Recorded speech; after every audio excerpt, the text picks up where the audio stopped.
Hello friends, welcome all of you on quality and facts. दोस्तों, आज मैं आपके लिए लेके आया हूँ महाराष्ट्र सेट, जो कि आयोजित किया गया है 26 सितंबर 2021 को। और दोस्तों, इसकी एक्यूरेट आंसर की मैं आपके सामने रखने वाला हूं। और साथ ही आपको बता दूं कि इसमें मैक्सिमम क्वेश्चन मेरी एक पीडीएफ, जो कि वन लाइनर पीडीएफ है, जिसके अंदर 5000 क्वेश्चन कवर किए गए हैं, उसी में से 60 से 70 क्वेश्चन इसमें आए हैं। तो आप देख सकते हैं, जिन लोगों ने डाउनलोड की है पहले ही वन लाइनर, वो लोग इजीली इवेल्युएट कर सकते हैं। और साथ ही दोस्तों, इसमें करंट के कुछ क्वेश्चन हैं जो कि वन लाइनर में कवर नहीं है। तो करंट के जितने करंट इंटरनेशनल रिलेशंस के जो क्वेश्चन हैं, उसके लिए आपको डेली न्यूज़पेपर पढ़ना पड़ेगा या मैगजीन। तो फ्यूचर में जो एमएच सेट देना चाहते हैं, तो उनके लिए भी यहाँ पे गाइडेंस आपको मिलती रहेगी। तो दोस्तों, शुरू करते हैं इस क्वेश्चन पेपर को और देखते हैं कि आने वाले जो हमारा नेट का पेपर है या फिर कमीशन का पेपर है, उसके लिए किस तरीके से यूजफुल रहने वाला है। तो आंसर किसकी देख लेते हैं। The constituent assembly accepted the constitution on. तो कॉन्स्टिट्यूएंट असेंबली ने 26 नवंबर 1949 को हमारे संविधान को अंगीकार किया था, इसलिए 26 नवंबर को हम क्या है, संविधान दिवस के रूप में भी मनाते हैं। तो दोस्तों, बेसिकली इसको इंग्लिश में मैं एक्सप्लेन करने वाला हूं, क्योंकि हमारी जो दूसरी लैंग्वेज ये मराठी है। तो इंग्लिश में इसको मैं आपके सामने रखूंगा, लेकिन हिंदी में आपको एक्सप्लेन करता जाऊंगा। Fundamental duties were included in the constitution by the 42nd amendment. किसकी सिफारिशों पे? सरदार स्वर्ण सिंह समिति की सिफारिशों पर 1976 में फंडामेंटल ड्यूटीज ऐड की गई है 42nd अमेंडमेंट द्वारा। Article 368 of the constitution deal with. Article 368 deal करता है अमेंडमेंट प्रोसीजर के साथ, संशोधन के साथ। Minimum age of voting has been brought down 21 to 18। और दोस्तों, ये जो 1988 में 13 दिसंबर 1988 के अंदर ये संशोधन हुआ था, ठीक है, जिसके द्वारा क्या है, वोटिंग एज को रिड्यूस किया गया था 21 से 18। Which among the following state do not have Vidhan Parishad. किस राज्य के पास अपनी विधान परिषद नहीं है? दोस्तों, तमिलनाडु के पास अपनी विधान परिषद नहीं है। एक फॉर्मूला था टू बी मजा कर। तो इस फॉर्मूले के द्वारा जो 7 आपके ऐसे स्टेट है जिनकी अपनी विधान परिषद है, वो इसमें आ जाते हैं। तेलंगाना, आपका यूपी, आपका बिहार, महाराष्ट्र, जम्मू एंड कश्मीर, कर्नाटक, ठीक है। तो तमिलनाडु के अंदर विधान परिषद नहीं है, यहाँ पे ओनली विधान सभा है। Indira Gandhi declared international emergency between. तो इंदिरा गांधी ने 1975 से 1977 तक आंतरिक अशांति के लिए राष्ट्रीय आपातकाल घोषित किया था। कोई बाहरी युद्ध नहीं था, आंतरिक अशांति के कारण। विच of the following is not the function of parliament. इनमें से पार्लियामेंट का क्या फंक्शन नहीं है? पार्लियामेंट मतलब क्या नहीं करती है? To form and and the government, तो ये तो करती है। टू रिप्रेजेंट द इलेक्टोरेट, ये भी करती है। टू लेजिस्लेट भी करती है, लेकिन लॉज को इंटरप्रेट पार्लियामेंट नहीं करती है, क्योंकि कानूनों की व्याख्या करना सुप्रीम कोर्ट का काम होता है। तो इसका करेक्ट आंसर है C. Provincial autonomy begin with government of India act. Provincial autonomy का मतलब होता है जो आपकी जो प्रोविंस है, आपके जो प्रांत है, उनको स्वायत्तता कब से दी गई? तो उन्हें स्वायत्तता या ऑटोनॉमी दी गई 1935 का जो आपका जो इंडियन एक्ट था, इसके तहत दी गई है। लेकिन कब दी गई है? 1937 में। तो इसका करेक्ट आंसर होगा 1937 में। 2 साल बाद प्रोविंशियल ऑटोनॉमी लागू की गई है, लेकिन एक्ट कौन सा था? 1935 एक्ट। तो यहाँ पे थोड़ी सी कंफ्यूजन है, क्योंकि यहाँ पे पूछा गया है provincial autonomy begin with government of India act. तो गवर्नमेंट ऑफ इंडिया एक्ट 1935 है, ठीक है। अब इसको देखेंगे करेक्ट आंसर यहाँ पे क्या होना चाहिए, क्योंकि गवर्नमेंट ऑफ इंडिया एक्ट की बात हो रही है। तो 1937 में तो कोई एक्ट नहीं आया। एक्ट कब आया था? 1935 में। हालांकि लागू 1937 में हुई है। तो यहाँ पे थोड़ी सी कंफ्यूजन है, लेकिन अगर इसको ब्रॉड माइंड से हम देखें तो इसका सी करेक्ट आंसर होना चाहिए, क्योंकि 1935 लागू 1937 में हुआ है। Article 32 of Indian constitution deal with, article 32 ये जुडिशियल एक्टिविज्म के साथ जुड़ा हुआ है। आर्टिकल 32, अब यहाँ पे हम देखिए जुडिशियल रिफॉर्म की यहाँ पे बात नहीं है, रिव्यू की यहाँ पे बात नहीं है, एकेडमी की बात नहीं है, जुडिशियल एक्टिविज्म की यहाँ पे बात है। क्योंकि आर्टिकल 32 के तहत हम क्या है 5 प्रकार की रिट जारी कर सकते हैं, ठीक है। तो उसमें क्या है डायरेक्टली क्या है एक्टिवली पार्टिसिपेट करती है, कौन एक्टिवली पार्टिसिपेट करती है? आपका सुप्रीम कोर्ट या हाई कोर्ट। तो कहीं ना कहीं वो जुडिशियल एक्टिविज्म का एक पार्ट है। Who is the chairman of NITI Aayog? NITI Aayog का अध्यक्ष कौन होता है? तो ये होता है प्राइम मिनिस्टर। तो लास्ट ईयर नेट में भी ये क्वेश्चन आया था। Dash supported Dunkel draft and GATT, ये क्वेश्चन थोड़ा सा मुझे पढ़ा नहीं है मैंने कहीं पे। इसका जिसके पास भी आंसर हो, करेक्ट आंसर, वो लोग कमेंट बॉक्स में लिख दीजिए ताकि इसका करेक्ट आंसर हमें मिल पाए। लेकिन जितना मुझे लग रहा है शेतकारी संगठन इसका करेक्ट आंसर हो सकता है, क्योंकि महाराष्ट्र का एक संगठन है। लेकिन फिर भी आपने एक बार कमेंट बॉक्स में इसका आंसर लिख देना है। The withdrawal of the state from various walks of social life is the result of, यानी कल्याणकारी राज्य की जो अवधारणा थी, कल्याणकारी जो राज्य की अवधारणा थी, उससे किसके कारण राज्य ने अपने हाथ पीछे खींच लिए हैं, ठीक है। तो ये है एलपीजी। लिबरलाइजेशन, प्राइवेटाइजेशन और ग्लोबलाइजेशन के चलते क्या है कल्याणकारी जो रास्ता है उससे अपने हाथ पीछे खींच लिए हैं गवर्नमेंट ने। Ambedkar converted to Buddhism along with his follower in Nagpur. तो अंबेडकर ने 1956 में हिंदू धर्म को त्याग कर बौद्ध धर्म को अपना लिया था नागपुर के अंदर। Who among the following has the constitutional responsibility of creating new state? तो नए राज्य बनाने की संवैधानिक जिम्मेवारी होती है पार्लियामेंट की। Free and compulsory education for the children up to the age of 14 is now a part of fundamental right. संविधान का जो आर्टिकल 21A है उसके अंदर क्या है शिक्षा के अधिकार की बात की गई है। अब यहां पे आपको मैच करना है लिस्ट 1 को लिस्ट 2 के साथ, और बहुत ही सिंपल ये था।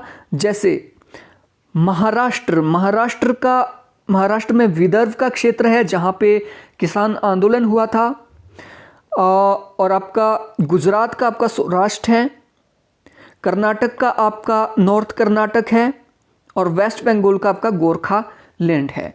तो इस तरीके से हम इस क्वेश्चन की अगर कोडिंग हम करते हैं तो इसका करेक्ट आंसर होना चाहिए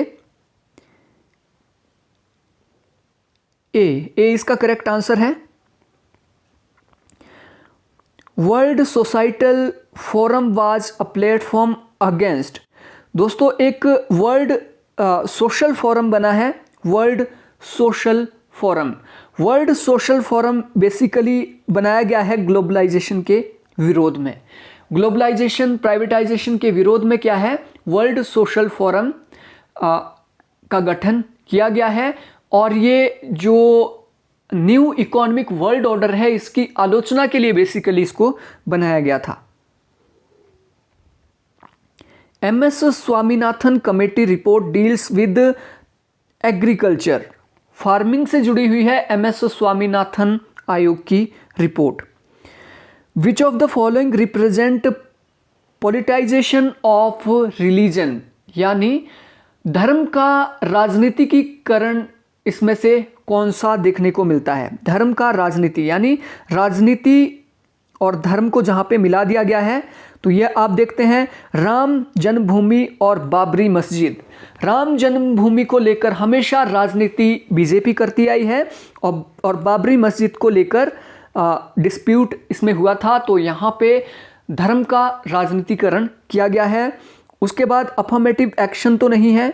कन्वर्जन, यस, कन्वर्जन भी एक प्रकार का राजनीति का धार्मीकरण करना है, क्योंकि वो बोलते हैं ना घर वापसी का एक सिद्धांत दिया था। जिन लोगों ने अपना धर्म परिवर्तन कर लिया है वो वापस आए, तो ये एक प्रकार का क्या है? राजनीतिकरण है। तो इसका करेक्ट आंसर होगा A and B.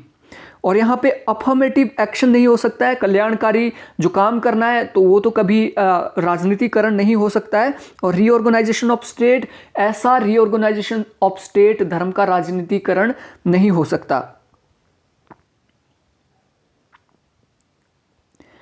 12 members are nominated to the Rajya Sabha by the President of India। यहाँ पे assertion और reason के क्वेश्चंस देखते हैं। Globalization does not put an end to the state and public administration। यहाँ पे कहा जा रहा है कि globalisation does not put an end to the state and public administration. बिल्कुल सही बात है, ग्लोबलाइजेशन के कारण पब्लिक एडमिनिस्ट्रेशन का अंत नहीं हुआ है। ठीक है। Or, globalisation is not affecting roll back of state and not failing to reinvent government. तो ये बिल्कुल गलत है। ये यहाँ पे कह रहा है कि ग्लोबलाइजेशन ने किसी भी प्रकार से गवर्नमेंट के एक्शन को रोल बैक नहीं किया है, हालांकि किया है। अब देखते हैं जब ग्लोबलाइजेशन आया, ग्लोबलाइजेशन के आने के बाद क्या होता है? ग्लोबलाइजेशन के आने के बाद गवर्नमेंट ने क्या है, कल्याणकारी कामों से अपने हाथ वापस खींच लिए और कहा कि कल्याणकारी काम करना राज्य का नहीं है, कल्याणकारी काम करेंगे एनजीओ। तो यहाँ पे रोल बैक किया है स्टेट ने, तो ये स्टेटमेंट बिल्कुल गलत है। इसका मतलब है ए सही है, आर गलत है। तो इसका करेक्ट आंसर होगा C, A is true, R is false. Who among the following scholars is at the forefront in developing neoliberal perspective? तो ये एफ ए हेयक, यहाँ पे फ्रेडरिक वॉन हेयक दिया है, तो इसे एफ ए हेयक भी कहा जाता है, एफ ए हेयक। तो इन्होंने सबसे पहले क्या है, नियोलिबरलिज्म का सिद्धांत प्रतिपादित किया है, तो ए करेक्ट आंसर है। दूसरे आप देखोगे यहाँ पे जॉन रॉस, ये एक उदारवादी चिंतक है। क्लाउस ऑफे एक मार्क्सवादी है। पीटर एफ ड्रकर एक प्रबंध के चिंतक है। Comparative public administration emerged on account of the following reason and condition, identify the incorrect option। ठीक है, यहाँ पे बोला जा रहा है कि comparative public administration emerged on an account of following reason, यानी कंपैरेटिव पब्लिक एडमिनिस्ट्रेशन की उत्पत्ति क्यों होती है और आपको इसमें से क्या है, इनकरेक्ट ऑप्शन को छांटना है जो गलत ऑप्शन है। ठीक है, तो कंपैरेटिव पब्लिक एडमिनिस्ट्रेशन के आने का सबसे पहला कारण था वो था सर्च ऑफ थ्योरी, यानी जो मुहावरे और कहावतें कहा जाता था पब्लिक एडमिनिस्ट्रेशन को, उस आलोचना से बचना और यूनिवर्सल थ्योरी को लाना। तो ये तो पहला सही है। ठीक है, ये तो गलत नहीं है। Use for political application, practical application, तो बिल्कुल सही है। ये भी गलत नहीं हो सकता, क्योंकि अर्ज यानी प्रैक्टिकल एप्लीकेशन को लागू करना, मतलब जो हमने अभी सिद्धांत बनाए हैं उनको वास्तविकता में लागू करना, तो ये भी डेफिनेटली काम था कंपैरेटिव पब्लिक एडमिनिस्ट्रेशन का। Deep interest in the culture, politics and administration of newly formed state. तो आप देखते हैं 1950 मेनली 1950s के बाद क्या है, बहुत से एशिया और अफ्रीका के देश आज़ाद हुए और वहाँ के पब्लिक एडमिनिस्ट्रेशन के हालात बहुत ख़राब थे। तो उसकी स्टडी करना भी इसका लक्ष्य रखा गया था, तीनों रखा गया था।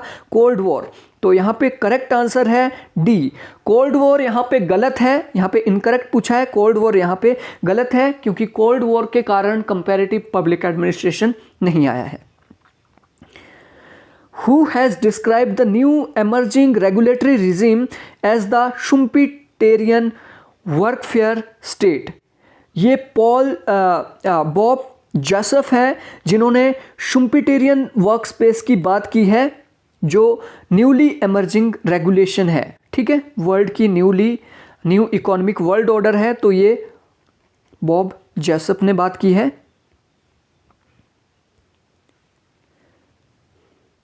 Which one of the following fact about generic management is incorrect?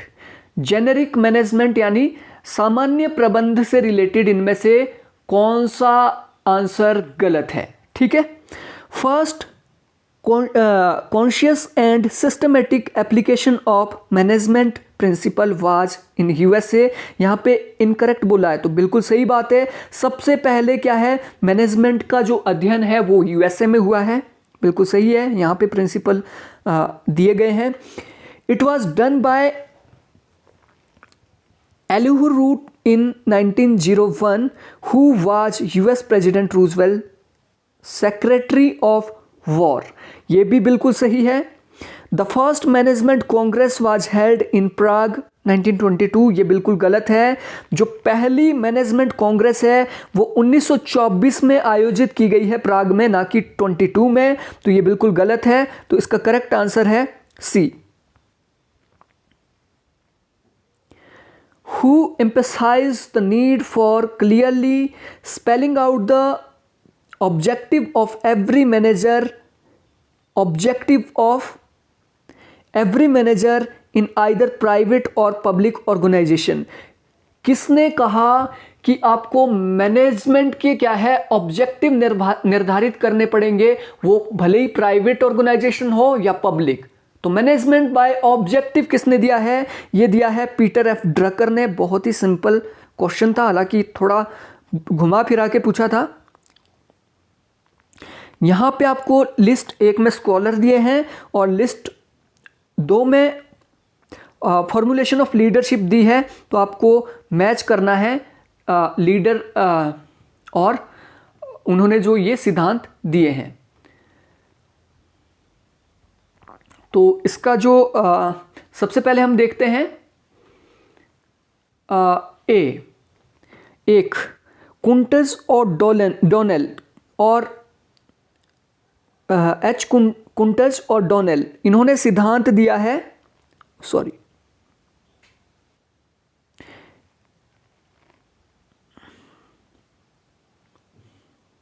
कुंटज और डोनेल ने सिद्धांत दिया है conceived of leadership in terms of boundary controlling function। ठीक है, नो, इनका ये नहीं है, ये तो बर्नार्ड का है। यानी कुंटेज ओडोनेल ने दिया है a leadership performs 4 function, setting goal, securing means, control over action and coordination. तो ये 4 फंक्शन की बात की है कुंटेज ओडोनेल ने। दूसरा है C.I. बर्नार्ड। चेस्टर आई बर्नार्ड ने क्या है, फंक्शन ऑफ एग्जीक्यूटिव बुक लिखी है 1938 में, और इसके अंदर 3 इन्होंने क्या है, 3 है इसका,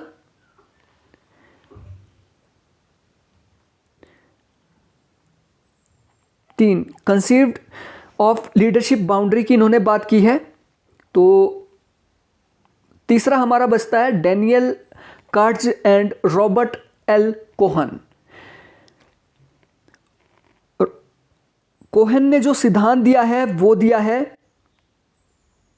identified 3 different approaches to leadership. Last आपका बचता है ए के राइस ने जो सिद्धांत दिया है वो दिया है, इन्होंने 3 लेवल लीडरशिप के ढूंढे हैं। तो इसका करेक्ट आंसर होगा C. Who introduce the concept of knowledge worker and knowledge based organization. Knowledge based organization की बात जो की गई है वो MBO में ही की गई है, मैनेजमेंट बाय ऑब्जेक्टिव में की गई है, और ये सिद्धांत दिया है पीटर एफ ड्रकर ने। Mary Parker Follett was criticised for, Mary Parker Follett किस लिए क्रिटिसाइज की जाती है? Ignoring concern of her time, तो बिल्कुल नहीं। उन्होंने जो भी अपने सिद्धांत दिए हैं अपने टाइम के अनुसार ही दिए हैं, परिस्थितियों के अनुसार दिए हैं, तो इसके लिए तो आलोचना नहीं होती है। Not interpreting social content of organisation, तो मैरी पार्कर फोलेट ने क्या है, सोशल ऑर्गेनाइजेशन की ही स्टडी की है, तो ये भी नहीं हो सकता। हर thesis on depersonalization of order, तो इसके लिए भी नहीं। जो करेक्ट आंसर है, drawing distinction between power over and power will. Mary Parker Follett ने क्या किया? मैरी पार्कर फोलेट ने एक डिस्टिंक्शन यानी एक अलगाव कर दिया पावर विद का और पावर ओवर का, ठीक है। यानी शक्ति के साथ, शक्ति के द्वारा और शक्ति के साथ, ये जो इन्होंने सिद्धांत दिया था इसका मतलब था पावर ओवर यानी शक्ति के द्वारा, कि हम अगर ऑर्गेनाइजेशन को शक्ति के द्वारा कंट्रोल करते हैं तो वो अलग है, और अगर हम शक्ति के साथ यानी लोगों के साथ मिलकर ऑर्गेनाइजेशन को कंट्रोल करते हैं तो वो अलग है। तो ये कहीं ना कहीं एक प्रकार से वेग कॉन्सेप्ट माना गया इसको, इसलिए इसकी आलोचना की गई। तो इसका करेक्ट आंसर डी होगा। Which one of the following concept favor market friendly and business process engineering apart from continuing with old principle of public administration? तो इसका जो करेक्ट आंसर है, थोड़ा सा ये मुझे मुश्किल भी लगा वो क्वेश्चन, क्योंकि अगर मार्केट फ्रेंडली की यहाँ पे हम बात कर रहे हैं और बिजनेस प्रोसेस इंजीनियरिंग की बात कर रहे हैं तो वो कहीं ना कहीं न्यू पब्लिक मैनेजमेंट होता है, लेकिन यहाँ पे पब्लिक एडमिनिस्ट्रेशन की बात भी हो रही है, तो न्यू पब्लिक एडमिनिस्ट्रेशन। इन दो में से कोई एक आंसर है, आई एम नॉट श्योर, किसी को पता है तो कमेंट बॉक्स में लिख सकते हैं। Question number 31, the public private distinction should not be viewed as a matter of orthodoxy। बिल्कुल सही बात है, पब्लिक और प्राइवेट डिस्टिंक्शन को ऑर्थोडॉक्स तरीके से नहीं, रूढ़िवादी तरीके से नहीं समझा जाना चाहिए। क्यों? इसका रीजन दिया है, many of the organisation designed and practices pioneer by the private sector may be profitably introduced in public administration। तो यहाँ पे जो पब्लिक एडमिनिस्ट्रेशन और प्राइवेट एडमिनिस्ट्रेशन के काम है उनको अलग नहीं किया जाना चाहिए रूढ़िवादी तरीके से, ये बिल्कुल सही बात है। क्यों? क्योंकि कई ऐसे ऑर्गेनाइजेशन हैं जो प्रैक्टिस करता है प्राइवेट सेक्टर में, और उनके जो प्राइवेट सेक्टर के जो फॉर्मूले हैं वो कई बार पब्लिक एडमिनिस्ट्रेशन में भी लागू किए जा सकते हैं। तो असर्शन भी ठीक है और रीजन भी ठीक है, ए करेक्ट आंसर होगा। The citizen charter is based on the following principle. Citizen charter सबसे पहले लागू करने वाला जो देश माना जाता है वो देश माना जाता है सबसे पहले इंग्लैंड। इंग्लैंड ने सिटीजन चार्टर को लागू किया था, और इसके जो प्रिंसिपल है, पहला प्रिंसिपल है wide publicity on the standard of performance of public agency. Citizen charter का जो लक्ष्य रखा गया था वो रखा गया था जो पब्लिक एजेंसी है, जो गवर्नमेंट के अंडर जो ऑर्गेनाइजेशन आते हैं उनकी परफॉर्मेंस को चेक किया जाएगा, और अगर वो लोगों की हित में काम नहीं करती तो उनके ऊपर एक्शन लिया जाएगा। तो एक सही है। अश्योर्ड क्वालिटी ऑफ सर्विस, बिल्कुल सही बात है, जो हमें सर्विसेज प्रोवाइड की जा रही है उसकी क्वालिटी को सुधारना। एक्सेस टू इंफॉर्मेशन, बिल्कुल सही है। सिंप्लीफाइड ग्रीवेंस ऑफ रिड्रेसल, यानी जो हमारी शिकायतें हैं उसकी अच्छे से सुनवाई करना। तो इसका करेक्ट आंसर है ABCD। सिटीजन चार्टर के चारों लक्ष्य रखे गए हैं। Number of social accountability initiative are undertaken in different part of the world which as follow, यानी सोशल अकाउंटेबिलिटी इनिशिएटिव जो पूरे विश्व में अपनाए गए हैं, ठीक है, इसमें से आपको बताना है कि कौन कौन से हैं। number of social accountability initiative are undertaken in different part of world. Participatory budget analysis, participatory expenditure tracking. अब देखिए सोशल अकाउंटेबिलिटी का मतलब क्या होता है। सोशल अकाउंटेबिलिटी का मतलब होता है कि समाज देखेगा कि जो पैसा सरकार ने हमें दिया है किसी भी वेलफेयर कार्य के लिए, फॉर एग्जांपल मनरेगा में कुछ पैसा गवर्नमेंट ने दिया है, तो उसका क्या है, हम क्या है सोशल अकाउंटेबिलिटी देखते हैं। तो वो कहाँ कहाँ हम देखते हैं। सबसे पहले हम देखते हैं पार्टिसिपेटरी एक्सपेंडिचर ट्रैकिंग। हम एक्सपेंडिचर को ट्रैक करते हैं। पार्टिसिपेटरी का यहाँ मतलब है कि लोग क्या है, लोग देखेंगे कि जो पैसा हमें मिला था क्या सच में वो हमें मिल रहा है या नहीं मिल रहा है, उसका हम ट्रैक करेंगे। दूसरा कम्युनिटी स्कोर कार्ड। कम्युनिटी एक प्रकार से गवर्नमेंट को स्कोर देगी कि हमें आपकी जो सुविधाएं हैं 10 में से हम आपको 5 नंबर देंगे, 4 नंबर देंगे, तो कहीं ना कहीं एक सोशल अकाउंटेबिलिटी वहां से आती है। Citizen report card. सिटीजन क्या है, गवर्नमेंट को रिपोर्ट कार्ड भी दे देंगे, ठीक है, गवर्नमेंट को या फिर कोई भी ऑर्गेनाइजेशन उसको रिपोर्ट कार्ड देंगे कि भाई आपने जो हमारे लिए सुविधाएं दी थी वो सही है। लेकिन कभी भी जो लोग होते हैं, जो पब्लिक होती है, जो सोसाइटी होती है, वो बजट एनालिसिस नहीं करती है, पार्टिसिपेट बजट एनालिसिस में वो नहीं करती है। तो कहीं ना कहीं इसका जो करेक्ट आंसर होना चाहिए वो होना चाहिए BCD। लेकिन यहाँ पे भी डाउट बना हुआ है, तो इसका करेक्ट आंसर A भी हो सकता है, क्योंकि यहाँ पे कहीं ना कहीं डाउट है। पार्टिसिपेटरी बजट एनालिसिस को भी सही माना जा सकता है। ट्रेडिशनल मैकेनिज्म ऑफ अकाउंटेबिलिटी, यानी अकाउंटेबिलिटी उत्तरदायित्व का ट्रेडिशनल मेथड इनमें से कौन सा है। कैग क्योंकि एक संवैधानिक आर्टिकल 148 के तहत कैग को दिया गया है, ठीक है, तो ये एक प्रकार का क्या है, अकाउंटेबिलिटी का ट्रेडिशनल मेथड है। पब्लिक अकाउंट कमिटी, लोक लेखा जो समिति बनाई है वो डेफिनेटली एक संविधान के अंदर हमारे वर्णित है, तो इसको भी कहीं ना कहीं क्या है, ट्रेडिशनल माना जा सकता है। Corruption controlling agency like central vigilance commission, तो ये भी 1960s में 1964 में बनाया गया है, तो ये भी ट्रेडिशनल है। लेकिन सोशल ऑडिट एक नए प्रकार का तरीका है अकाउंटेबिलिटी का, जो कि RTI के बाद 2005 के बाद ज़्यादातर देखने को मिलता है। सोशल ऑडिट, मनरेगा का सोशल ऑडिट जैसे हम करते हैं, तो D इसका नहीं होगा, ABC करेक्ट आंसर है, ABC ट्रेडिशनल है। Democratic deficit concern with, democratic घाटा, लोकतांत्रिक घाटा किसके साथ जुड़ा हुआ है, लोकतांत्रिक घाटा।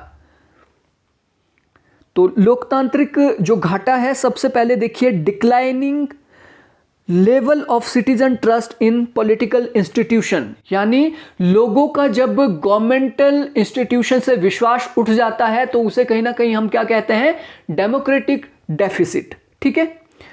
दूसरा primacy of form over substance, primacy of form over substance, यानी लोगों का जब वस्तुओं के ऊपर ही ज़्यादा ध्यान चला जाता है और जो वैल्यूज है उसके ऊपर ध्यान नहीं जाता है। मतलब लोग क्या है, जब उपभोक्तावादी संस्कृति को अपनाने लगते हैं तो वो भी एक प्रकार का डेमोक्रेटिक डेफिसिट इसे कहा जा सकता है। तीसरा shift from representative democracy to participatory. अब देखिए रिप्रेजेंटेटिव से जब पार्टिसिपेट लोग करेंगे, लोगों की जब सहभागिता ज़्यादा बढ़ेगी तो उससे डेफिसिट थोड़ी होगा, उससे कोई घाटा थोड़ी होगा लोकतंत्र को, उससे तो लोकतंत्र और ज़्यादा मजबूत होगा। तो C तो इसका आंसर नहीं हो सकता। नॉट होल्डिंग रेगुलर इलेक्शन, अगर किसी देश में रेगुलर इलेक्शन नहीं होते, वहाँ पे तानाशाही आ जाती है, गवर्नमेंट इमरजेंसी लगा देती है, तो वो भी डेमोक्रेटिक डेफिसिट है। That mean ABD correct answer इसका है, ABD, C इसका करेक्ट आंसर है, ABD, यहां पे D में है ABD, D करेक्ट आंसर है।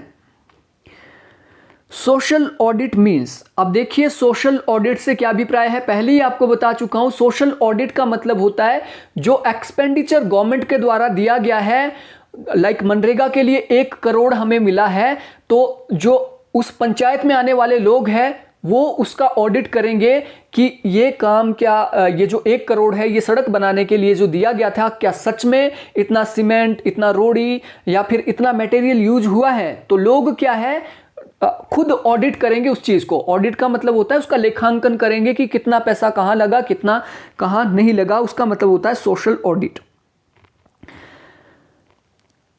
तो इनमें से बताना है कि सोशल ऑडिट इनमें से क्या है, क्या मतलब है। A process that enable an organisation to assess benefit accrued, यानी जो एक ऑर्गेनाइजेशन है उसको जब पता लगेगा कि हमें मतलब क्या क्या बेनिफिट हुए हैं, तो ये सोशल ऑडिट है। Measuring the extent to which an organisation lives up to shared value and committed objective, जब एक ऑर्गेनाइजेशन ये चेक करती है कि जो कमिटमेंट की गई थी क्या वो पूरी हुई या नहीं हुई। और यहाँ पे कौन कर रहा है, यहाँ पे ऑर्गेनाइजेशन या कम्युनिटी यहाँ पे कर रही है, तो ये भी एक प्रकार का सोशल ऑडिट है। हेल्पिंग एन ऑर्गेनाइजेशन इन बजटरी प्लानिंग प्रोसेस, तो बजटरी प्लानिंग प्रोसेस की यहाँ पे बात नहीं होती है सोशल ऑडिट में, प्रोसेस की बात नहीं होती है, आउटकम की बात होती है। आउटकम को ही इसमें चेक किया जाता है। रिव्यूइंग गवर्नमेंटल एक्सपेंडिचर, गवर्नमेंट के एक्सपेंडिचर को चेक किया जाएगा, तो वो भी एक प्रकार का सोशल ऑडिट है। इसका भी जो करेक्ट आंसर होना चाहिए वो ABD होना चाहिए, ABD करेक्ट आंसर है। क्वेश्चन नंबर 37, लिस्ट 1 को लिस्ट 2 के साथ आपने मिलाना है। लिस्ट एक में दिया गया है accountability, end of tool of end of accountability, और लिस्ट 2 में दिया है टूल्स ऑफ अकाउंटेबिलिटी। ठीक है, और ये बहुत ही सिंपल सा क्वेश्चन था। अब यहां पे क्या बोल रहा है कि लक्ष्य क्या होता है, यहां पे लक्ष्य दिया गया है और यहां पे टूल। ओपननेस किसके द्वारा स्थापित की जा सकती है, सबसे पहले पूछा गया है कि ओपननेस किसके द्वारा स्थापित की जा सकती है। तो ओपननेस स्थापित की जा सकती है पार्लियामेंट्री क्वेश्चन, यानी आपका जो सिस्टम है, सिस्टम के अंदर खुलापन कैसे आएगा, खुलापन तब आएगा जब पार्लियामेंट्री क्वेश्चन पूछे जाएंगे। ठीक है, पब्लिक हियरिंग की जाएगी, पब्लिक यानी लोगों के बीच हियरिंग की जाएगी, तो उसमें ओपननेस आएगी। पब्लिक इंफॉर्मेशन सर्विस, आपको RTI का अधिकार होगा तो उससे भी ओपननेस आएगी सिस्टम में। एनुअल रिपोर्ट्स, एनुअल रिपोर्ट आएगी तो उसको देख सकेंगे लोग कि हमने इतना पैसा लगाया था, इतने ऑब्जेक्टिव हमारे फुलफिल हुए, तो उससे ओपननेस आएगी। दूसरा दिया है मॉरल कंडक्ट। मॉरल कंडक्ट का यहाँ पे देखिए आप, मॉरल कंडक्ट का जो बिल्कुल सिंपल सा यहाँ पे है, मॉरल का मतलब होता है सोसाइटल वैल्यू। ठीक है, तो इसका societal value, social justice, public interest. तीसरा आपका दिया है लेजिटिमेसी ऑफ डिसीजन मेकर, और लेजिटिमेटी ऑफ डिसीजन मेकर का यहाँ पे मतलब हुआ कॉन्स्टिट्यूशनल प्रोविजन। लेजिटिमेट है वो ऑर्गेनाइजेशन या नहीं है, वो हमें या तो कॉन्स्टिट्यूशन से मिलेगी देखने को, या डेलीगेटेड अथॉरिटी हो सकती है, इलेक्टोरल सिस्टम से हमें पता लग सकता है कि वो लेजिटिमेट है डिसीजन लेने के लिए या नहीं। चौथा है रिस्पॉन्सिवनेस। रिस्पॉन्सिवनेस का जो करेक्ट आंसर होगा वो लास्ट बचता है आपका पब्लिक पार्टिसिपेशन। तो इसका जो करेक्ट आंसर है वो है B। Policy evaluation is done by the following method. Policy evaluation किन मेथड्स के द्वारा की जाती है। पॉलिसी इवैल्यूएशन का मतलब होता है कि जो एक पॉलिसी बनाई गई थी उसको इवैल्यूएट किया जाएगा, उसका मूल्यांकन किया जाएगा कि वो पॉलिसी सही थी या नहीं थी, कितनी इफेक्टिव थी, वो किन साधनों के द्वारा जांची जाती है। सबसे पहले पॉलिसी इंपैक्ट इवैल्यूएशन, यानी पॉलिसी का क्या इंपैक्ट पड़ा, बिल्कुल सही। पॉलिसी स्ट्रैटेजी इवैल्यूएशन, यानी पॉलिसी का स्ट्रैटेजिक क्या प्रभाव पड़ा। पॉलिसी प्रोजेक्ट अप्रेजल भी इंपॉर्टेंट है। पॉलिसी मॉनिटरिंग मैकेनिज्म, तो ABCD चारों इसके सही आंसर है। The policy science is regarded as the first systematic book toward building a new field of inquiry in public administration. Who authored it? दोस्तों ये Harold जे Lasswell ने ये पॉलिसी साइंस बुक लिखी है।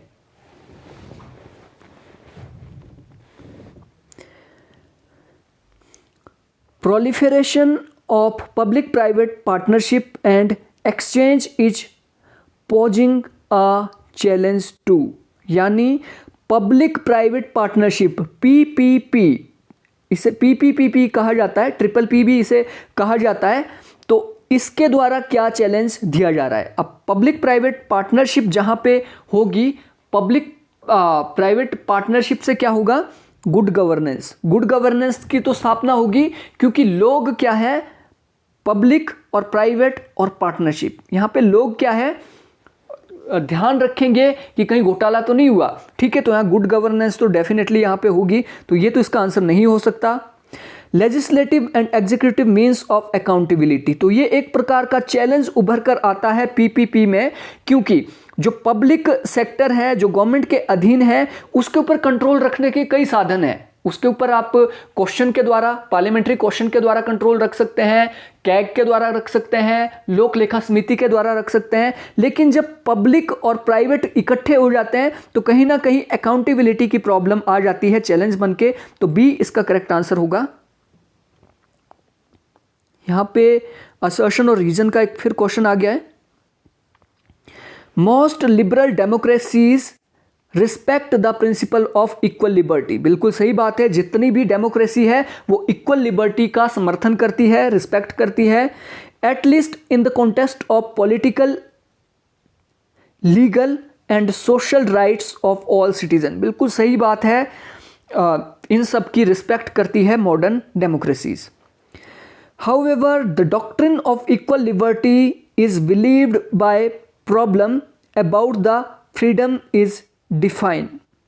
अब ये यहाँ पे बोल रहा है हाउएवर, हालांकि जो इक्वल लिबर्टी का प्रिंसिपल है वो कई बार उसमें हम प्रॉब्लम हमें देखने को उसमें आती है, क्योंकि liberty is believed by problem about how freedom is defined, कि लिबर्टी किसके द्वारा डिपेंड करती है, कि किस तरीके से हम लिबर्टी को डिफाइन करते हैं। तो ये ए इसका करेक्ट आंसर होगा, क्योंकि लिबर्टी को जैसे हम डिफाइन करेंगे उस तरीके से उसका मतलब अर्थ चेंज होता रहेगा। तो ए करेक्ट आंसर है। यहां पे भी आपको लिस्ट 1 को लिस्ट 2 के साथ मिलाना है। सबसे पहले दिया है theory of alienation. Theory of alienation का जो मतलब होता है अलगाववाद का सिद्धांत। अलगाववाद का सिद्धांत का मतलब हुआ जब आपका प्रोडक्ट से क्या है, ध्यान हट जाता है, ठीक है। तो इसका ए करेक्ट आंसर है। ये कार्ल मार्क्स ने बोला है। Disjunction arise between relation of production and means of production, इसका मतलब होता है theory of alienation. B theory of dialectical materialism. अब थ्योरी ऑफ डायलेक्टिकल मटेरियलिज्म किसने दिया है?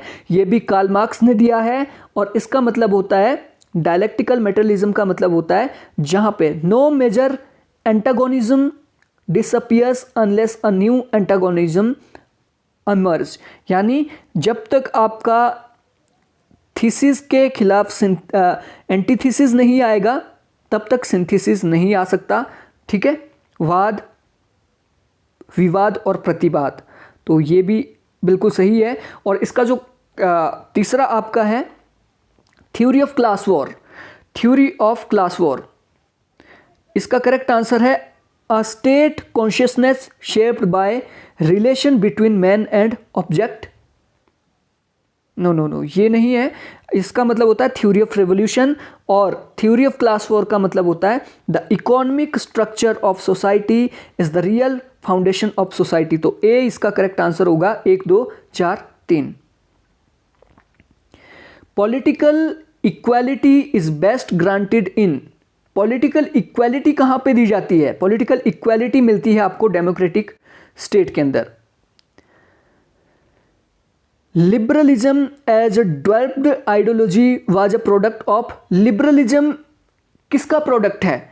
लिबरलिज्म, अब देखिए कार्ल मार्क्स का अगर हम इतिहास का वर्गीकरण देखते हैं तो लिबरलिज्म किसके कारण आया? इकोनॉमिक मीन्स में चेंज आया जब, ठीक है। पहले क्या होता था? पहले होता था आपका फ्यूडलिज्म। फ्यूडलिज्म का जैसे जैसे अंत हुआ, फ्यूडलिज्म किधर को बढ़ा? फ्यूडलिज्म बढ़ा इंडस्ट्रियलाइजेशन की ओर। इंडस्ट्रियलाइजेशन से क्या होता है? एक लिबरलिज्म की धारणा उत्पन्न होती है। तो break down of feudalism is correct answer. यहाँ पे इंडस्ट्रियलाइजेशन में भी कई लोग कंफ्यूज होंगे, लेकिन पॉलिटिकल फिलॉसफी के हिसाब से इसका करेक्ट आंसर होगा break down of feudalism. Question number 45, यहाँ पे लिस्ट 1 को लिस्ट 2 से मिलाना है, बहुत सिंपल है। यहाँ पे फेमिनिस्ट की बुक्स पूछी है, तो सबसे पहले मैरी वॉल्स्टोनक्राफ्ट ने बुक लिखी है vindication of rights of women. Simone de Beauvoir ने जो बुक लिखी है वो है Simone de Beauvoir. Okay, Simone de Beauvoir की बुक है the second sex. Andrea Dworkin की बुक है पोर्नोग्राफी एंड सिविल राइट्स, और बेटी फ्रीडन की बुक है द फीमेन मिस्टिक। और इसका करेक्ट आंसर जो होगा वो होगा D. Which one of the following ideology is premised on the belief that established feature of society have crumbled and its political doctrine have become irrelevant? यानी ये बोल रहे हैं कि किसी भी देश के अंदर अगर हम इस्टेब्लिश्ड फीचर ऑफ सोसाइटी को ख़त्म कर दे तो इसकी जो पॉलिटिकल डॉक्ट्रिन है वो अपने आप ख़त्म हो जाएगी। तो ये कहीं ना कहीं मार्क्सिज्म का ये सिद्धांत है, ठीक है, और नियो मार्क्सिस्ट ने ये बात की है। Which one of the following is a central feature of liberal feminism? Liberal feminism का सेंट्रल फीचर क्या है? यह है ट्रांसफॉर्मिंग प्राइवेट रिल्म। जो लिबरल फेमिनिज्म है, लिबरल फेमिनिज्म क्या बोलता है? शोषण का प्रमुख कारण क्या है कि महिलाओं को प्राइवेट सेक्टर तक ही सीमित कर दिया गया है, यानी महिलाओं को चूल्हे चौके तक ही सीमित कर दिया है, और उन्हें कहा जाता है कि इनमें दिमाग ही नहीं होता है, ठीक है, ये रैशनल नहीं होती है। तो लिबरल जो फेमिनिज्म है उन्होंने कहा कि जो ह्यूमन स्पेशीज है वो एक रैशनल बीइंग है, जैसे पुरुष है वैसे ही महिलाएं भी रैशनल है, यानी प्राइवेट सेक्टर को रिफॉर्म करने की, इन्होंने ट्रांसफॉर्म करने की बात की है। और यहाँ पे सिस्टरहुड का जो सिद्धांत है वो आपका रेडिकल का है। आपका पर्सनल इज पॉलिटिकल, ये भी रेडिकल का है, ठीक है। सेकंड जो आपका वेब माना जाता है, और एक्सेस टू प्राइवेट रिल्म ये भी सेकंड का है। Who have found 3 dimensional conception of power? 3 dimensional conception of power basically ये ल्यूक्स ने दी है, स्टीवन ल्यूक्स ने ये सिद्धांत दिया है। अब स्टीवन ल्यूक्स को जब हम देखते हैं तो वो कहीं ना कहीं एक लिबरल चिंतक है और मार्क्सिस्ट भी है। तो यहाँ पे मैं 2 में कंफ्यूज हूँ। आपको करेक्ट आंसर पता है तो आप कमेंट बॉक्स में लिखिए। Who among the following has offered a 3-dimensional conception of power? तो स्टीवन लुक्स करेक्ट आंसर है। Question number 50, in which type of democracy the people are considered as an end and state as the mean? यहाँ पे बोल रहे हैं कि मनुष्यों को क्या है, साध्य माना जाता है और स्टेट को साधन माना जाता है। तो ये लिबरल जो थ्योरी है, लिबरल थ्योरी में क्या है, राज्य को एक साधन माना जाता है लोगों के विकास का। तो 50 का जो करेक्ट आंसर है वो है लिबरल। तो दोस्तों ये थे 50 क्वेश्चन। आगे के 50 क्वेश्चन पार्ट 2 में आपके सामने लेके आऊँगा। आई होप आपके लिए यूजफुल रहे होंगे।